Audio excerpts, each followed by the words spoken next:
नमस्कार बच्चों।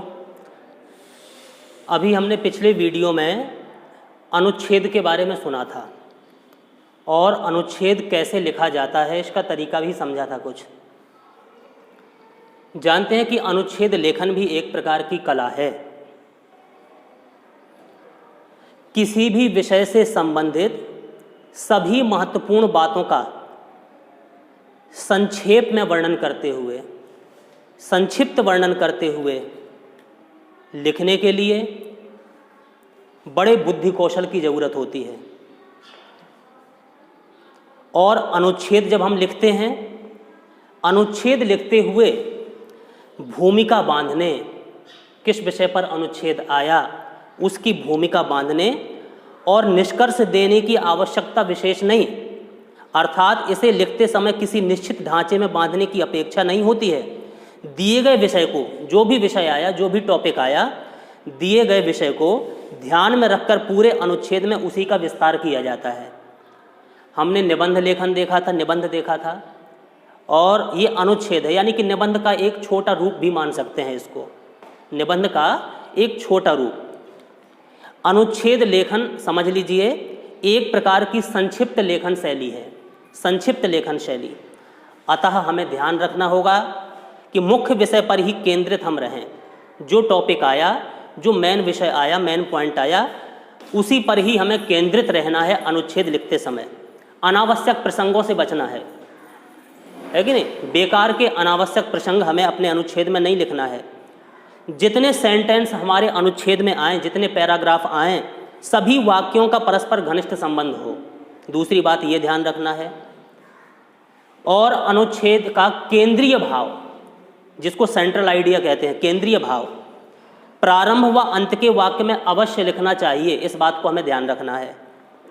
हमारे अनुच्छेद की जो भाषा हो वो सरल हो, स्पष्ट हो, आसानी से लोग बाग पढ़ने वाले जो पाठक गण हैं उसको आसानी से, सरलता से समझ सकें। स्पष्ट हमारी भाषा हो और प्रभावशाली हो।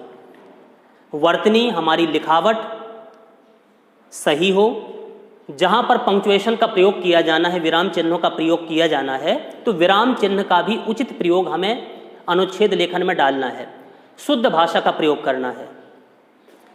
जैसे हमने पिछले वीडियो में आपको बताया था कि निबंध की भांति अनुच्छेद में भी आपके पेपर में कुछ बिंदु दिए होंगे, संकेत बिंदु। तो उन संकेत बिंदुओं के भाव को समझकर पहले तो आप विचार करिए, फिर मन में एक क्रम और लय के बाद उनके आधार पर विषय को आगे बढ़ाना चाहिए। जानते हैं कि निबंध हमारा 10 नंबर का आता था, लेकिन अनुच्छेद चाहे वो आपके 12th क्लास में हो या 10th क्लास में हो, ये 5 नंबर का आपका आएगा, लेकिन संकेत बिंदु आपको दिए रहेंगे निबंध की भांति ही। तो इन जो मुख्य पॉइंट हमने बताए, इनका आपको ध्यान रखना है और अपने अनुच्छेद, जिस विषय पर आपको निबंध अनुच्छेद लिखना है, उसको लिखेंगे आप लोग सही ढंग से। जैसे चलिए एक टॉपिक हम लेते हैं आज, स्वस्थ जीवन के लिए व्यायाम। कौन सा टॉपिक है ये समझ लीजिए। आपके बोर्ड के पेपर में, 10th के पेपर में आया कि स्वस्थ जीवन के लिए व्यायाम, ये टॉपिक ले लिया हमने। स्वस्थ जीवन के लिए व्यायाम अथवा स्वस्थ जीवन के लिए व्यायाम अथवा जीवन में व्यायाम का महत्व, जीवन में व्यायाम का महत्व। ये टॉपिक आ गया पेपर में कि स्वस्थ जीवन के लिए व्यायाम, इस विषय पर अथवा जीवन में व्यायाम का महत्व, इस विषय पर एक अनुच्छेद लिखिए या अनुच्छेद तैयार कीजिए। कितने नंबर का आपको आएगा? 5 नंबर का। तो किस तरीके से आप लोग लिखेंगे? आपको संकेत बिंदु कुछ दिए रहेंगे। जैसे हम इसमें संकेत बिंदु आपको दे दें, ये डाल दिया हमने संकेत बिंदु। और संकेत बिंदु कौन से हैं? जैसे पहला संकेत बिंदु है आपका शरीर और मन की स्वस्थता। शरीर और मन की स्वस्थता।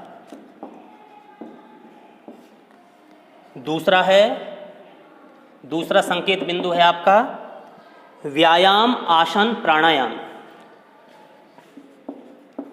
व्यायाम, आसन, प्राणायाम। ठीक है, दूसरा संकेत बिंदु हमने दे दिया। तीसरा संकेत बिंदु खान पान और रहन सहन।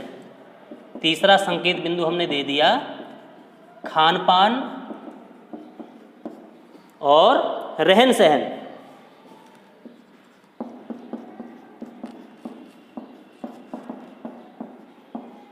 खान पान और रहन सहन, ये तीसरा संकेत बिंदु दे दिया। चलिए एक संकेत बिंदु हम और दे दें, स्वस्थ व्यक्ति स्वस्थ परिवार। चौथा संकेत बिंदु, स्वस्थ व्यक्ति स्वस्थ परिवार। चलिए, ये आपके पेपर में आया कि जीवन में व्यायाम का महत्व अथवा स्वस्थ जीवन के लिए व्यायाम, इस विषय पर एक अनुच्छेद तैयार कीजिए इन संकेत बिंदुओं के आधार पर। जो ये संकेत बिंदु दिए गए हैं, इनको आधार मानते हुए, इन पर भाव केंद्रित करते हुए आपको लिखना है। निबंध में तो आप लोग हेडिंग डाल देते थे, इनकी संकेत बिंदु की हेडिंग, इसमें हेडिंग डालने की आवश्यकता नहीं, लेकिन इन बिंदुओं को ध्यान में रखते हुए आपको अपना अनुच्छेद तैयार करना है, लिखना है। तो चलिए हम लिखते हैं, इसको हम मिटा दें, शुरुआत करेंगे अनुच्छेद की। आपने समझ लिया टॉपिक कौन सा है हमारा और किन संकेत बिंदुओं को आधार मान के लिखना है। अब आपको हेडिंग नहीं डालना, शुरू कर दीजिए। जैसे पहला हमारा संकेत बिंदु है शरीर और मन की स्वस्थता, इसको केंद्र मानते हुए हम लिखें। एक प्रसिद्ध सूक्ति है, यहां से लिख रहे हैं, एक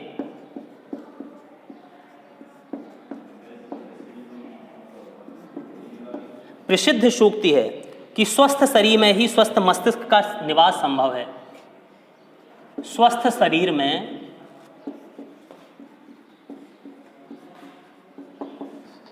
स्वस्थ मस्तिष्क का निवास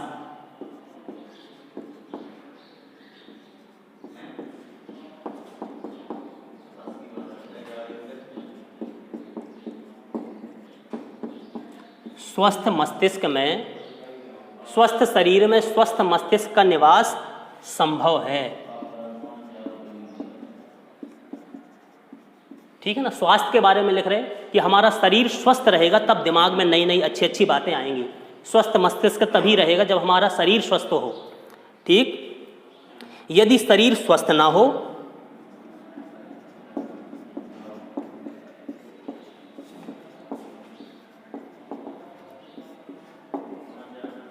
यदि हमारा शरीर स्वस्थ ना हो तो क्या हो सकता है, तो संसार के सब वैभव, जितने भी वैभव हैं, धन दौलत है, तो संसार के सब वैभव, आस्वाद तो आनंद प्रदान नहीं करते।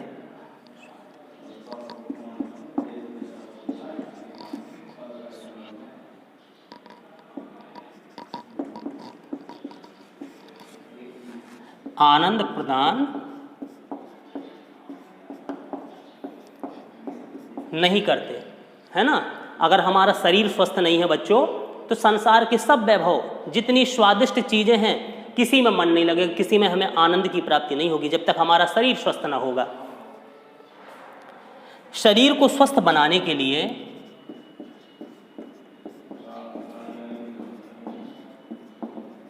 शरीर को स्वस्थ बनाने के लिए काहे की जरूरत है, व्यायाम करना जरूरी है। शरीर को अगर हमें स्वस्थ रखना है तो व्यायाम करना, शरीर को स्वस्थ बनाने के लिए व्यायाम करना जरूरी है। व्यायाम उन शारीरिक चेष्टाओं को कहते हैं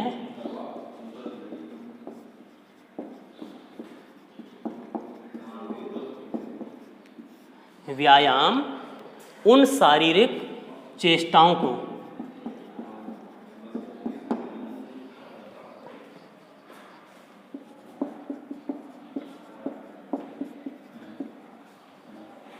जो शरीर को स्वस्थ तथा मजबूत बनाने के उद्देश्य से की जाती है। ठीक है कि नहीं? व्यायाम उन शारीरिक चेष्टाओं को हम कहेंगे जो शरीर को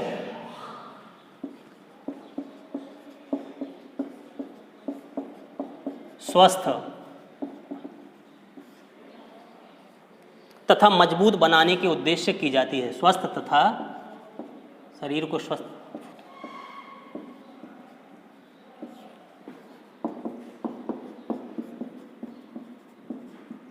मजबूत बनाने के उद्देश्य से की जाती है।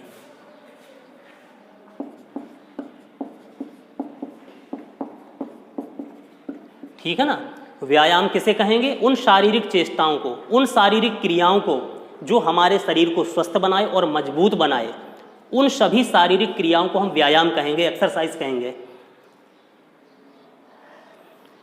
अच्छा, अब देखिए, दो टॉपिक हमने लिख दिए, दो संकेत बिंदु के आधार पर अपना विवरण थोड़ा सा संक्षेप में, हम बड़े संक्षेप में लिख रहे हैं, आप चाहें तो और विस्तार कर सकते हैं इसको। इस दृष्टि से खेलकूद भी मनोरंजक व्यायाम है। इस दृष्टि से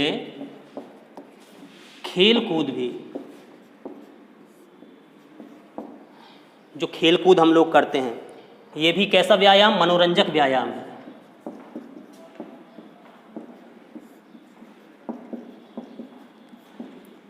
ठीक है, खेलकूद भी एक प्रकार का मनोरंजक व्यायाम है। इससे ये भी शारीरिक क्रियाएं हैं, ये भी शरीर को स्वस्थ बनाने के लिए, मजबूत बनाने के लिए की जाती है, इसलिए खेलकूद को भी एक प्रकार का व्यायाम कह सकते हैं।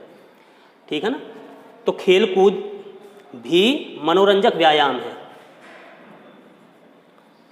अच्छा, अब कई चीज़ें करते हैं लोग बाग अपने शरीर को सुडौल बनाने के लिए, स्वस्थ रखने के लिए, शरीर को मजबूत बनाने के लिए। जैसे आप लोग जानते हैं जिम्नास्टिक,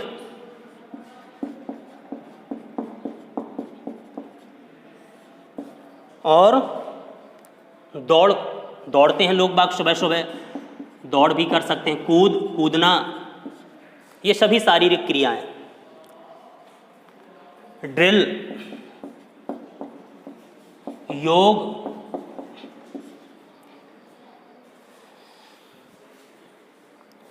आदि क्रियाएं भी व्यायाम के अंतर्गत आती हैं।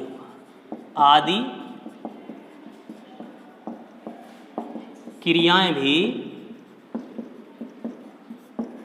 व्यायाम के अंतर्गत आती हैं।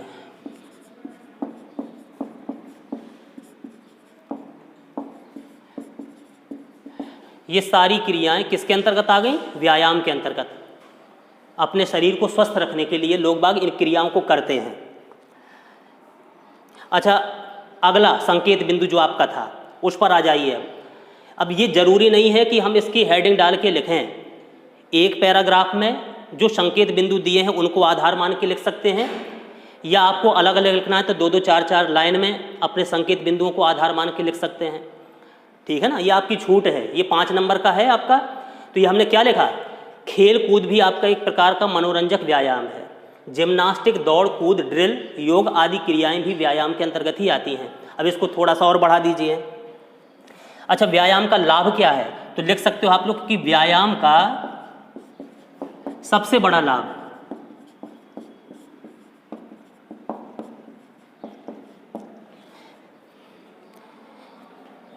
व्यायाम का सबसे बड़ा लाभ यह है कि, अच्छा, काहे के लिए व्यायाम किया जाता है? हमारे शरीर को विस्तार मिले, विस्तार मिले। सबसे बड़ा लाभ यह है कि हमारे शरीर को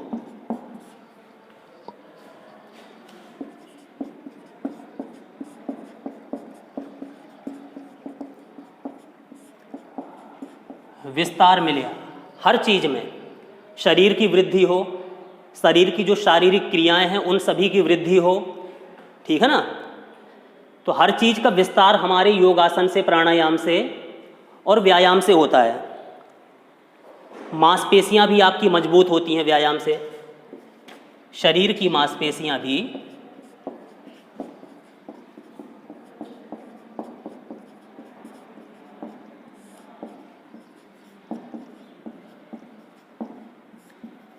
मजबूत होती हैं। अच्छा, और बढ़ाइए इसको थोड़ी, अगला पॉइंट। और क्या हो सकता है? जैसे हम दौड़ते हैं कूदते हैं, कोई भी शारीरिक क्रियाएं करते हो, रक्त का प्रवाह भी आपका जो है, रक्त का प्रवाह भी तेज होता है।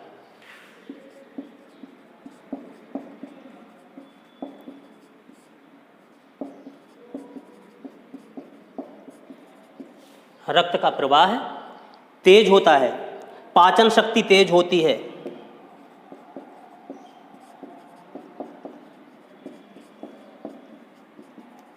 पाचन शक्ति भी हमारी तेज होती है। और बताइए व्यायाम करने से कौन कौन से लाभ हमें हो सकते हैं, क्या क्या फ़ायदा मिल सकता है। नसों का व्यायाम होता है,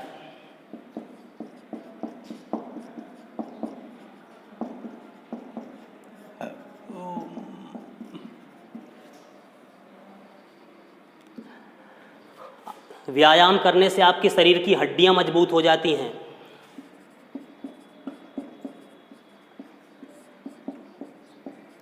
हड्डियां मजबूत होती हैं।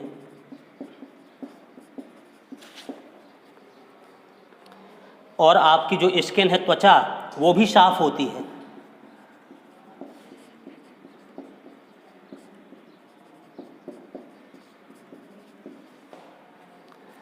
शरीर के विकार पसीने के द्वारा बाहर निकल जाते हैं, पसीने के माध्यम से। शरीर के जो विकार हैं, ठीक है ना, वो पसीने के माध्यम से बाहर निकलते हैं।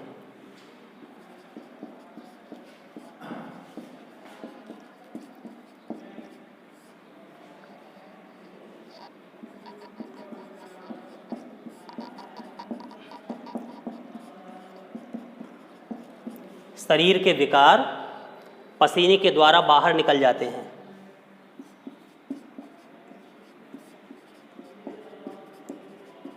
भूख भी अच्छी लगेगी फिर आपको, ठीक है ना, बढ़ा सकते हो आप, भूख बढ़ती है।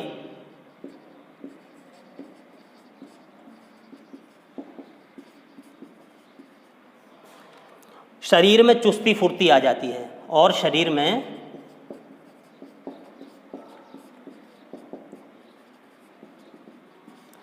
चुस्ती और फुर्ती, स्फूर्ति आ जाती है।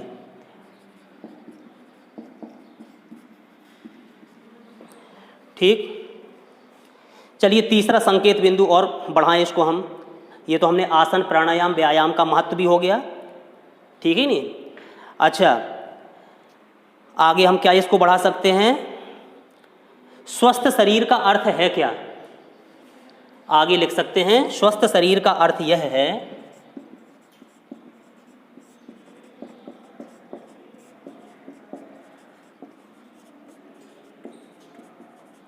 स्वस्थ शरीर का अर्थ यह है कि हमारी देह उचित अनुपात में विकसित हो।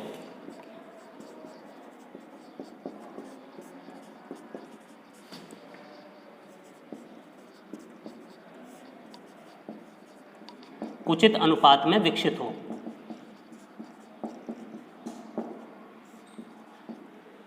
यानी कि शरीर का उचित विकास हो, आवश्यकता से अधिक नहीं और आवश्यकता से कम भी ना हो कि विकसित शरीर ना हो पाए, ठीक है ना। स्वस्थ शरीर का अर्थ यह है कि हमारी देह उचित अनुपात में विकसित हो रही है।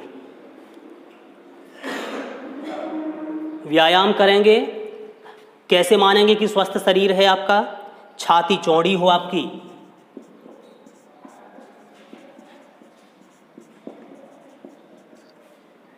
गर्दन ऊंची,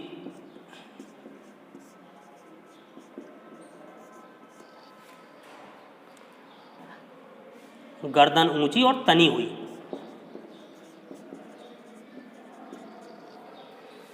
शरीर में लचीलापन, ऐसा नहीं कि शरीर कड़ा हो जाए, अकड़ सा जाए, लचीलापन शरीर में बना रहे। शरीर में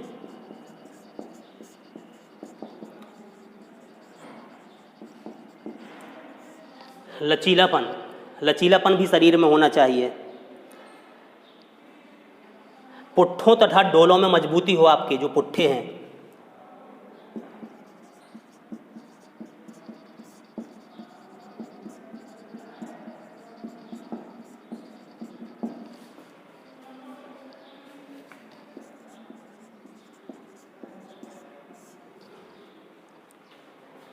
और स्वस्थ व्यक्ति का शरीर, पेट कैसा होता है, पेट अंदर ऐसा नहीं कि निकला हुआ, अगर पेट भी आपका निकला है तब भी आप समझ लीजिए कि स्वस्थ नहीं है अच्छी तरह से आप, ठीक है ना। पेट अंदर हो और आंखों में आपकी चमक हो।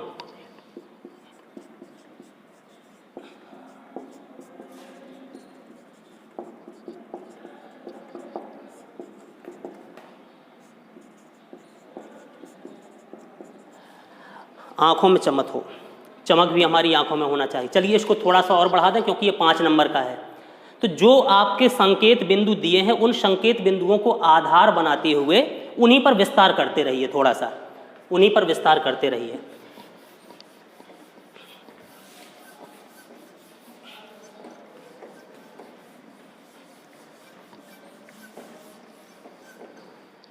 जैसे ये कह दिया हमने कि पेट हमारा अंदर हो और आंखों में चमक हो। पेट निकलना भी स्वस्थ व्यक्ति के लक्षण नहीं है ये, ठीक है ना। आंखों में हमारी चमक होनी चाहिए, पेट अंदर ही रहना चाहिए, बाहर निकलना नहीं चाहिए। थोड़ा सा और इसको बढ़ा दो। अच्छा, अगर हम नियमित रोजाना व्यायाम करेंगे तो हम क्या क्या हो सकता है, क्या कौन से लाभ हो सकते हैं, लिख सकते हो आप लोग। नियमित व्यायाम के द्वारा ही ये जो हम बताए जो पॉइंट, ये कब होगा, लिख सकते हो आप लोग कि नियमित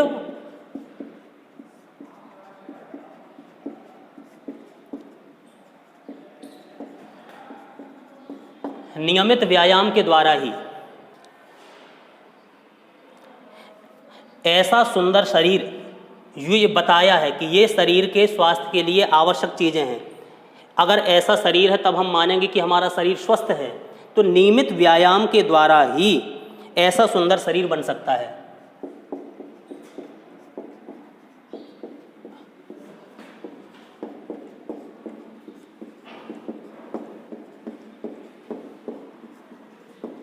ऐसा सुंदर शरीर बन सकता है। व्यायाम करने से मन भी शुद्ध और पवित्र होता है हमारा। अगर हम व्यायाम करेंगे तो व्यायाम करने से मन भी शुद्ध और पवित्र होता है।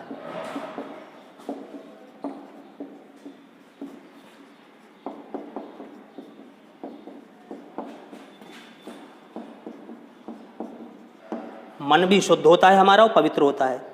स्वस्थ शरीर व्यसनों को अपने पास नहीं फटकने देता। जो स्वस्थ शरीर है, अगर हमारा स्वस्थ शरीर, क्योंकि अगर बुराई हमारे शरीर में आ जाएंगे तो समझिए हम स्वस्थ न रह पाएंगे। अगर हमारा स्वस्थ शरीर है, स्वस्थ शरीर व्यसनों को यानी बुराइयों को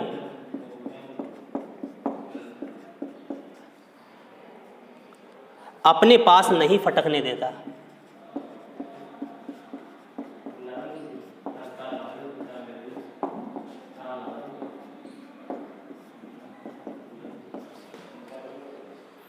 बचपन का व्यायाम शरीर को बहुत लंबे काल तक शक्ति देता रहता है।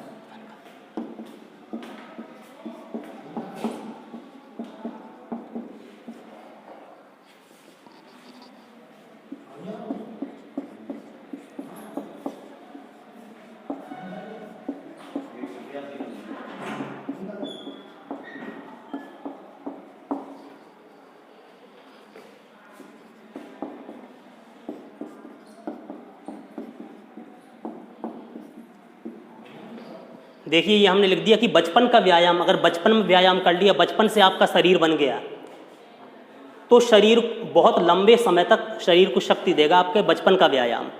इसलिए बचपन से ही अपने शरीर पर ध्यान देना जरूरी है। इसलिए चाहे प्रातःकालीन सैर ही क्यों ना हो,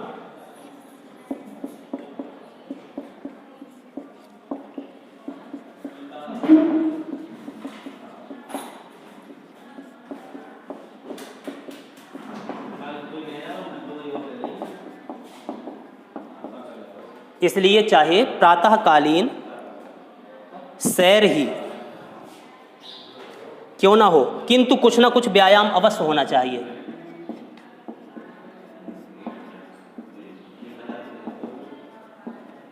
कुछ ना कुछ व्यायाम अवश्य होना चाहिए।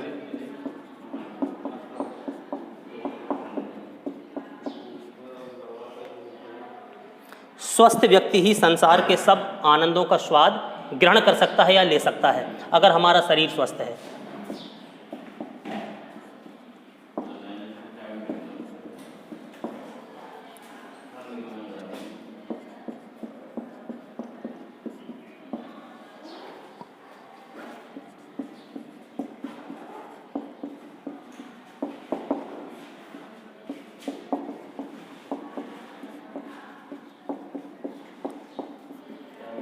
अब आप चाहें तो इसको और भी विस्तार कर सकते हैं जितना चाहें।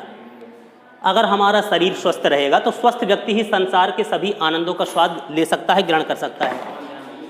इस प्रकार से कोई भी टॉपिक हमारे बोर्ड के पेपर में आ जाए, जो संकेत बिंदु आपके दिए होंगे उनको आधार मानते हुए आपको अपना मैटर बनाते चलना है, बढ़ाते चलना है। बस आपकी भाषा सरल, स्पष्ट और प्रभावशाली रहनी चाहिए, ठीक है ना। 80 से 100 शब्दों के अंतर्गत आपको अनुच्छेद लिखने को आता है 5 नंबर में, ठीक। तो कोई भी टॉपिक आ जाए, हमने आपको 2-3 नमूने बता दिए हैं, इनके आधार पर आप अनुच्छेद लिख सकते हो। जैसे एक और सुन लीजिए, बिल्कुल संक्षेप में, शॉर्ट में हम छोटे छोटे से आपके अनुच्छेद बताएं, आप फिर जितना चाहें विस्तार आप कर सकते हैं। जैसे एक टॉपिक आपके पेपर में आ जाए, परिश्रम का महत्व, परिश्रम यानी श्रम का महत्व, अथवा जीवन में श्रम का महत्व, अथवा शारीरिक श्रम, ये एक ही चीज है। परिश्रम का महत्व, जीवन में श्रम का महत्व या शारीरिक श्रम, इस विषय पर अनुच्छेद लिखिए। इस विषय पर एक अनुच्छेद लिखिए और इसके आपको संकेत बिंदु दे दिए हैं। प्रस्तावना, पहले प्रस्तावना बना दीजिए। दूसरा संकेत बिंदु इन्होंने दिया है परिश्रम, अभिप्राय और आवश्यकता। अभिप्राय, इसका मतलब क्या है, उसकी आवश्यकता क्या है, जरूरत क्या है परिश्रम की। तीसरा संकेत बिंदु आपको दे दिया है परिश्रम उन्नति एवं विकास का साधन। जो परिश्रम है उन्नति और विकास का साधन है परिश्रम, बिना उन्नति के हम कुछ नहीं कर सकते, ठीक है ना। और अगला चौथा पॉइंट इन्होंने दे दिया है संकेत बिंदु के आधार पर, परिश्रमी भाग्यवाद का विरोधी। जो परिश्रमी व्यक्ति होता है वो भाग्यवाद के, भाग्य के भरोसे नहीं बैठता है। कहते नहीं कि मनुष्य अपने भाग्य का निर्माता आप है, अपने भाग्य को चुनने वाला, बनाने वाला स्वयं है। मनुष्य भाग्य के भरोसे नहीं चलता है। तो जो परिश्रमी है वो भाग्यवाद का विरोधी, भाग्यवाद को नहीं मानता। और लास्ट में आपको कर देना है उपसंहार, समापन, निष्कर्ष निकाल देना है। तो इस तरीके का अगर बोर्ड के पेपर में आ गया तो सबसे पहले भूमिका बनाइए प्रस्तावना के रूप में। परिश्रम के ऊपर आया है परिश्रम का महत्व, यानी कि परिश्रम जो है सफलता की कुंजी है। परिश्रम क्या है, सफलता की कुंजी। विश्व के जो देश बुद्धि, धन, बल तथा तकनीक में शीर्ष पर है, बुद्धि के मामले में, धन के मामले में, अपनी शक्ति सामर्थ्य के मामले में और तकनीकी क्षेत्र के मामले में शीर्ष पर हैं, ऊंचाई पर हैं, शिखर पर हैं, वही कोई जादुई चमत्कार के बल पर नहीं कि उन देशों ने जादुई चमत्कार कर लिया कि जादू हो गया उस देश में सो ऐसा हो गया। कोई जादुई चमत्कार के बल पर नहीं, वरन परिश्रम के माध्यम से संभव हुआ होगा। उन देशों में परिश्रम के माध्यम से ही ये चीज़ें संभव हुई होंगी। जापान जो दूसरे विश्व युद्ध के दौरान लगभग समाप्त सा हो गया था, जब दूसरा विश्व युद्ध हुआ था जापान लगभग समाप्त सा ही हो गया था, और वह आज सिर्फ परिश्रम के बदौलत, परिश्रम के बल से विश्व के औद्योगिक क्षेत्र में प्रकाश स्तंभ के रूप में उभर कर सामने आ गया है। सिर्फ मेहनत की, परिश्रम की वहां के लोगों ने, और फिर से अपना प्रभुत्व जमा लिया औद्योगिक क्षेत्र में, औद्योगिक इकाई में। जिस चीन को एक समय पिछड़ा कहा जाता था, चीन जो देश है आपका, उसको पिछड़ा देश कहा जाता था। क्या है, जिस चीन को एक समय पिछड़ा कहा जाता था वो आज एक शक्ति बन गया है, शक्ति के रूप में उभर करके सामने आ गया है। उसकी आवाज का अंतर्राष्ट्रीय महत्व है। अगर वो आवाज उठा देता है तो सारे देश सुनते हैं उसको। सैकड़ों वर्षों की गुलामी झेलने वाला हमारा ये भारत देश, जिस देश में हम लोग रह रहे हैं, सैकड़ों वर्षों की गुलामी इस देश ने सही, वही भारत देश आज एक स्वावलंबी राष्ट्र बन गया है। काहे की बदौलत? सिर्फ परिश्रम, मेहनत की बदौलत। आधुनिक मानव ने, आज के इंसान ने, इस धरती पर रहने वाले इंसान ने पृथ्वी, आकाश और पाताल के सभी रहस्यों पर से पर्दा उठा दिया है। हर रहस्य को उद्घाटित कर दिया है, खोल के रख दिया है। परिश्रम के बल पर ही यह सब संभव हो पाया है। अगर इंसानों ने मेहनत ना की होती तो क्या कहीं कोई चीज़ की हमें जानकारी ना मिल पाती। तो ये परिश्रम का, ठीक है ना। तो ये हमने छोटी सी संक्षेप में एक भूमिका बना दी परिश्रम की, यही है प्रस्तावना आपकी। चलिए दूसरा संकेत बिंदु ले लें, थोड़ा उस पर विस्तार डाल दें। किसी भी लक्ष्य की प्राप्ति के लिए, किसी भी लक्ष्य की, कोई भी हमें लक्ष्य प्राप्त करना है तो किसी भी लक्ष्य की प्राप्ति के लिए शारीरिक एवं मानसिक प्रयास किया जाता है, शरीर से भी प्रयास और मन से भी। ऐसा नहीं कि कोई कार्य में हम लग जाएं और मन हमारा साथ ना दे रहा हो, तो थकान सी महसूस होगी उस कार्य में, करने में मन बोझिल हो जाएगा।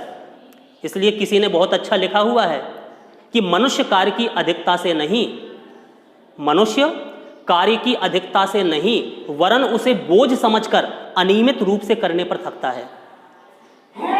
बोझ समझकर अनियमित रूप से करने पर थकता है मनुष्य, कार्य की अधिकता से नहीं थकता।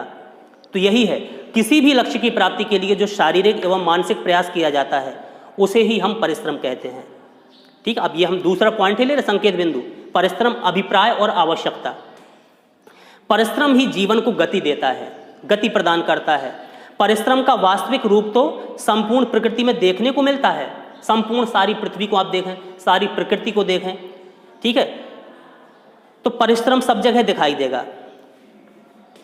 परिश्रम का वास्तविक रूप संपूर्ण प्रकृति में आपको देखने को मिल जाएगा। पशु पक्षी जीव जंतु सभी निरंतर परिश्रम में लगे रहते हैं, लगातार परिश्रम मेहनत करते रहते हैं। भोजन की थाली चाहे सामने ही क्यों ना आपके सजी रखी हो, लेकिन भोजन के मुंह में पहुंचाने के लिए श्रम तो करना ही पड़ेगा आपको, ठीक है नहीं। भोजन खाना है तो खूब थाली सजी हमारे सामने रखी है, लेकिन जब थोड़ा हम परिश्रम ना करेंगे तो भोजन हमें प्राप्त नहीं होगा, है कि नहीं, खा नहीं पाएंगे। क्योंकि लिखा है किसी ने कि श्रम ही सो सब मिलत है और बिन श्रम मिले न काहि, और सीधी अंगुरी घी जम्यो कबहू निक्षत ना है। यानी कि कोई भी कार्य करना है, कोई भी सरलता अपने जीवन में लानी है तो पहले हमें परिश्रम मेहनत करना पड़ेगा। इस प्रकार हम कह सकते हैं कि अस्तित्व की रक्षा के लिए, अस्तित्व की रक्षा करने के लिए, सुख के साधन प्राप्त करने के लिए श्रम की बहुत जरूरत है, श्रम की आवश्यकता होती है। परिश्रम ही जीवन की उन्नति एवं विकास का एकमात्र साधन है। अब देखना, तीसरा संकेत बिंदु ले रहे हैं हम, संक्षेप में बड़े शॉर्ट में बता रहे हैं, आप चाहे जितना विस्तार इसका कर सकते हैं। फिर परिश्रम उन्नति एवं विकास का साधन, इस संकेत बिंदु को थोड़ी स्पष्टीकरण इसका दे दें। यानी कि परिश्रम ही जीवन की उन्नति का और विकास का एकमात्र साधन है। जो व्यक्ति जितना परिश्रम करता है वह उन्नति की उतनी ही सीढ़ियां चढ़ जाता है, उन्नति की, विकास की उतनी ही सीढ़ियां चढ़ जाता है। उन्नत राष्ट्र की उन्नति का रहस्य उसके कठोर श्रम में ही छिपा हुआ है। जो भी उन्नत राष्ट्र हैं, तो उन्नत राष्ट्र की उन्नति का रहस्य, कि इस राष्ट्र ने उन्नति कैसे की, उसका रहस्य उसके कठोर श्रम में ही छिपा हुआ है।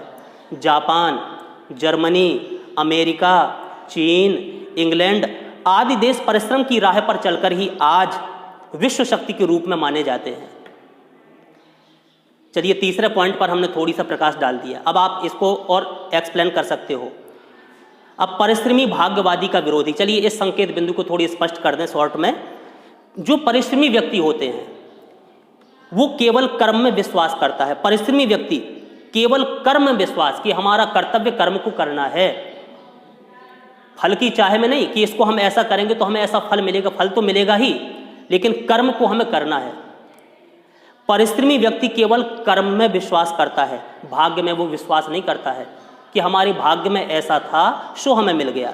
परिश्रम करने पर भी यदि उसे सफलता प्राप्त नहीं होती तो वह भाग्य को दोष नहीं देता है कि अरे हमारे भाग्य में था नहीं, हमने तो काफ़ी मेहनत की लेकिन ये चीज़ हमें प्राप्त नहीं हो पाई, तो वो भाग्य को दोष नहीं देता, बल्कि वह अपनी असफलता के कारणों पर विचार करता है कि हम कहाँ पर असफल हुए कि हमें ये सफलता प्राप्त नहीं हो पाई, इस चीज़ को हम प्राप्त नहीं कर पाए, कहीं ना कहीं हम में कमी रह गई है, शायद हमारे प्रयासों में अभी और कमी रह गई है। जो परिश्रमी व्यक्ति होते हैं, परिश्रमी व्यक्ति अपने मार्ग में आने वाली विघ्न बाधाओं से भयभीत नहीं होता। चलिए अब समापन कर दें, उपसंहार कर दें इसको, ठीक है ना। अच्छा, जीवन के प्रत्येक क्षेत्र में, जीवन का कोई भी क्षेत्र हो आपका, सफलता पाने का मूल मंत्र परिश्रम ही है। परिश्रम के द्वारा पर्वतों को काट करके, इतने बड़े बड़े प्राकृतिक जो पहाड़ हैं, बड़े बड़े पर्वतों को काट करके साधारण इंसान ही तो वहाँ पर रास्ता बना देता है, ठीक है ना, टेढ़े मेढ़े मार्गों को सीधा कर देता है। तो परिश्रम के द्वारा पर्वतों को काटकर मार्ग, और रेगिस्तान में नदियाँ बहाई जा सकती हैं सिर्फ मेहनत की बदौलत। पीसा की मीनारें आपने देखी होंगी, सुनी होगी नाम, चीन की दीवार, ताजमहल, ये परिश्रम के द्वारा ही तो बनाए गए हैं। तो इस तरीके से हमने बिल्कुल शॉर्ट में, संक्षेप में आपको बताने का प्रयास किया। तो कोई भी टॉपिक आपका आ जाए, जो संकेत बिंदु आपके क्वेश्चन में दिए होंगे कि इन संकेत बिंदुओं को आधार मान के आपको जो ये टॉपिक दिया हुआ है इस अनुच्छेद को पूरा करना है, तो उन संकेत बिंदुओं को आप आधार मानती हो, उस पर विस्तार थोड़ा सा करते जाइए।